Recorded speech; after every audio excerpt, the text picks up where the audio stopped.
Okay? So, here, our example. So, ito yung mga example natin, class, from here. So, ito yung magiging example natin. Okay? So, here, our example. Letter A. S sold his lot to B, reserving the right to repurchase the same within 5 years. S himself may repurchase the lot from B. So, syempre, ang sabi daw ng batas, so, sino yung pwede mag-avail ng right to repurchase? Unang-una, the vendor itself, the vendee a retro. Next, letter B. Example, A, B, and C are co-owners of a lot. So, the lot is situated on a hillside and of shape that subdividing it among the owners would render the lot unproductive, hence essentially indivisible. So, ibig sabihin daw, class, yung lupa, tatlo ang may-ari. So, dapat, sabi daw ng example, indivisible. Ibig sabihin, kapag mawala yung lupa ng isa, hindi magiging productive yung lupa ng dalawa. Si A, ibinenta yung kanyang shares or his 1/3 undivided interest to X with right to repurchase the same in 5 years. Shortly thereafter, B and C sell their respective undivided interests to X without a right to repurchase. Take note, class, ha? So, yung una, yung ibinenta ni A, ibinenta niyo yung kanyang share, pero merong right to repurchase, merong pacto de retro. Pero yung si B and C, walang pacto de retro. When A exercise his right, so i-exercise na ni A yung kanyang right, his right to repurchase, X may compel him to redeem not only his share but also those of B and C. So that is the whole property. So take note, class. So si X, pwede niyang i-compel si A na bilhin mo lahat. Naintindihan?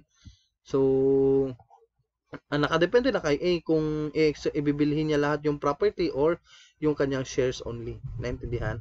Hindi naman pilitan yon. But, sa ang sinasabi ng batas, pwedeng bilhin ni A yung lahat ng property. Naintindihan? Not only the property of A, but also the property of B and C. So, yun yung sinasabi ng batas. Here, class, sa ito, class, number 1 natin. Naintindihan? So, next, example, letter C. A, B, and C are co-owners of a lot. They sells the lot to X with right to repurchase in the same contract. In this case, each one may repurchase only to the extent of his 1/3 undivided interest. Naintindihan? So, ito, class, ibinenta nilang lahat yung kanilang property. Pero merong pacto de retro sale. So, sa case na ito, class, kapag mag-exercise either si B or C, A, B, and C, so ang kanilang pwede nilang i-repurchase is only to the extent ng kanilang share, which is 1/3 lamang. Naintindihan?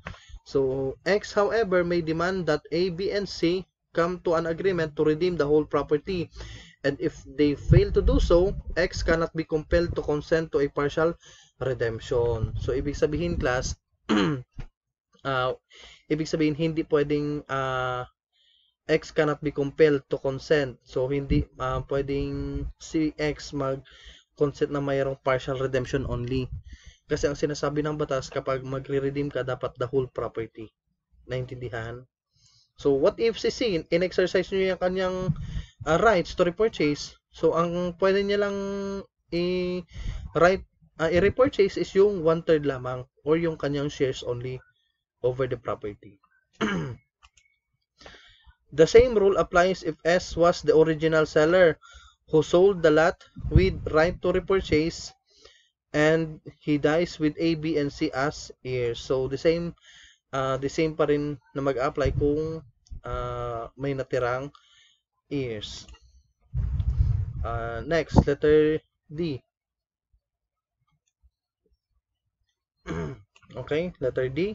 Fourth example natin. A, B, and C are co-owners of a lot.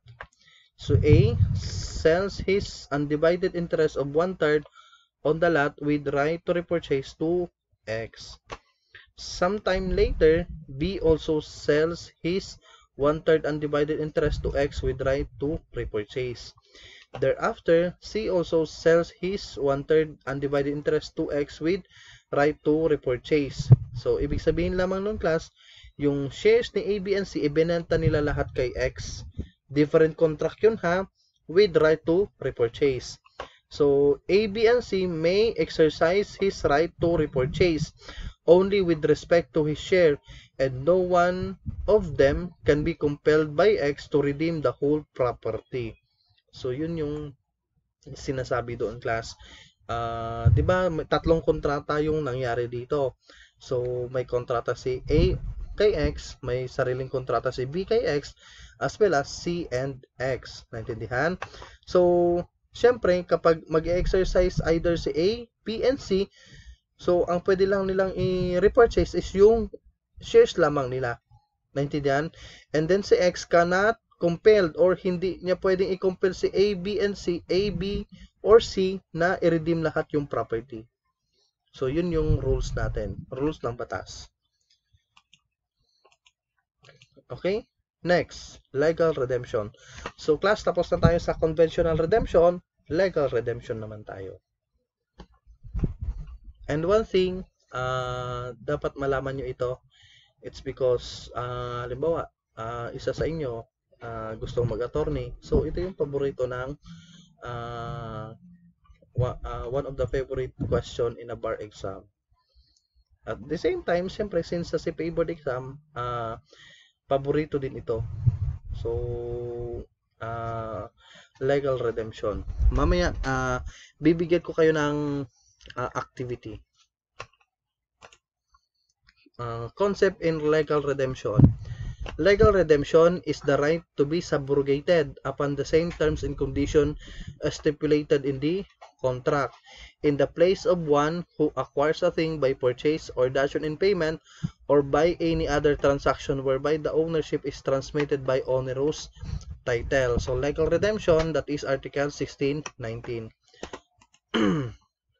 Instances of legal redemption. So, kailan nagkakaroon ng legal redemption? Letter A, legal redemption by co-owners. A co-owner of a thing may exercise the right of redemption in case the share of all the co-owners or any of them are sold to a third person. Take note ha, third person. So, di ba yung kanina, co-owners tayo sa isang lupa, co-owners tayo tatlo. Ngayon, ibinenta mo yung share mo sa ibang tao. So, magkakaroon ng legal redemption yon.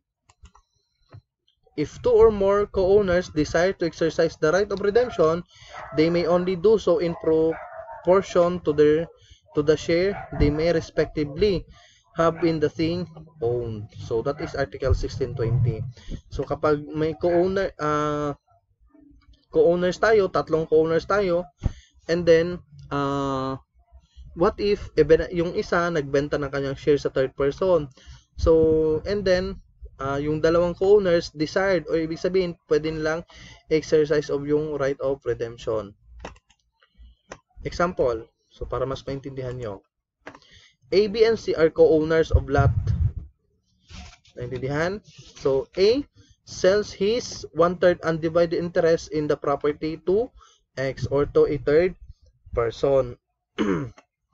Ngayon, B or C may redeem the share of A from X. So, pwedeng si B or C, pwede nilang i-redeem or pwede nilang bawiin yung lupa from X. Pero, syempre, babayaran nila si X. So, yun lang yung sinasabi doon, redeem. If both of them desire to redeem the share of A, so, take note sa yung legal redemption is a general rule available lang sa isang tao. Pero po pwedeng yung dalawa is mag-decide. Gaya sa example natin, both of them or B and C may decide to redeem the share of A. So, each can redeem only 1/6 of the property. Only. Naintindihan? Ibig sabihin, di ba, 1/3 yung ibinenta ni A kay 1/3 lamang ibinenta, yung 1/3 yung ibinenta ni A kay X. So, what if si B lang yung may gustong mag-redeem? So, lahat ng 1/3 na lupa na share ni A kay B, pwede niyang i-redeem lahat yung 1/3. O di kaya si C. What if B and C gusto nilang i-redeem yon? So, ang mangyayari, paghatian nila yung 1/3. Naintindihan? Ibig sabihin, 1/6 na mapunta kay B, 1/6 din mapunta kay C. So, that is legal redemption by co-owners. Next, legal redemption by adjoining owner of rural land. So, ano yung rural land? Lupa na hindi nakikita sa syudad. So, ibig sabihin, rural areas. So, ano yung mga rural areas natin? Any areas that is not a city. Kasi yung city, urban na yon. Intindihan? So, yun yung pagkaalam ko. So, or di kaya class rural, syempre yun mga bukid-bukid pa, kunti pang tao. Yung urban, marami ng tao.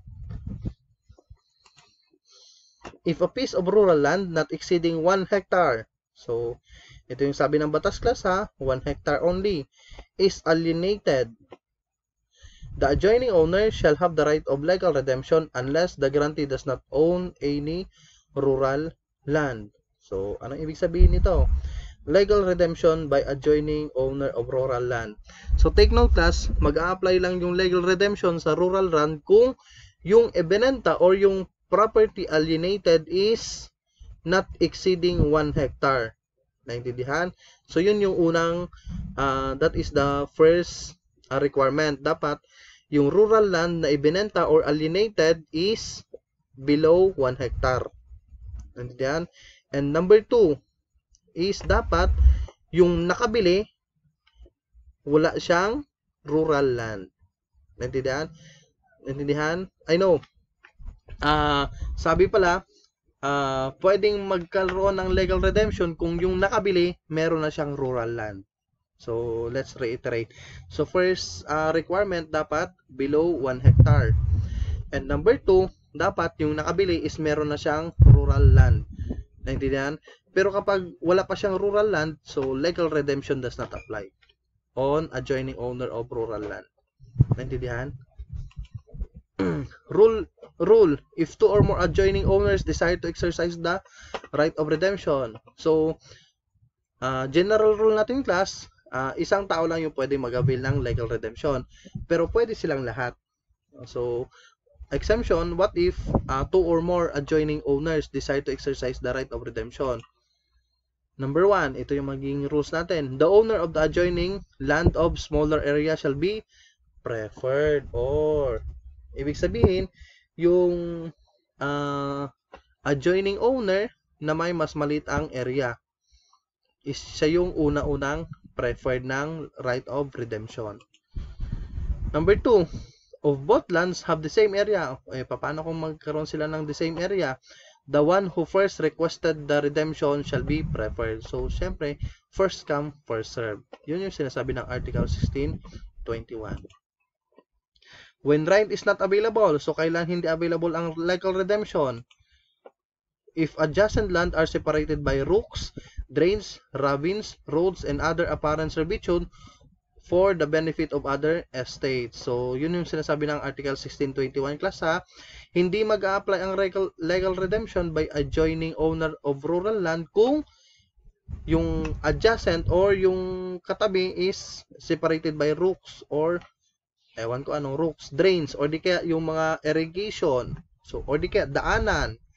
So, adjoining nga kayo, kaso nga lang sa gitna nyo may daan. So, hindi mag-a-apply ang legal redemption doon.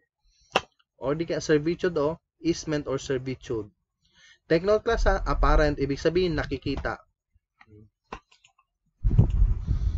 So, C, legal redemption by adjoining owner of urban land. Okay, so ano naman magiging rules natin dito? In a small size piece of urban land which was bought for speculation has been resold, the owner of the adjoining land has the right of redemption at a reasonable price. So, ito na yung urban land class or dun sa mga marami ng tao or city.